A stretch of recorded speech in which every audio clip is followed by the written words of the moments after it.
iku pakarti abot. Mula saka iku ngudya tindak tanduk lan muna-muni kang bisa gawe senenging atine liyan.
Sarta ing tembe mesti nemahi pati.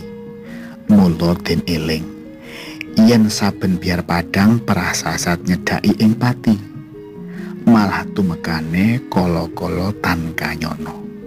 Kanthi iku kang bisa ngugemi ing kautaman.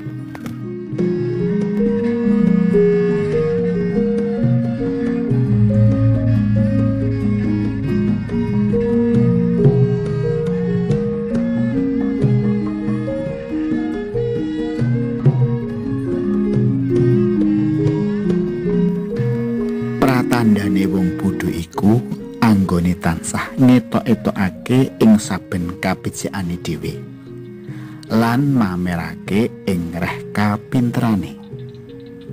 Pakarti itu katindakake kanggo nutupi mring akeh kekurangan sing kasandang supaya datan kasumurupi ing akeh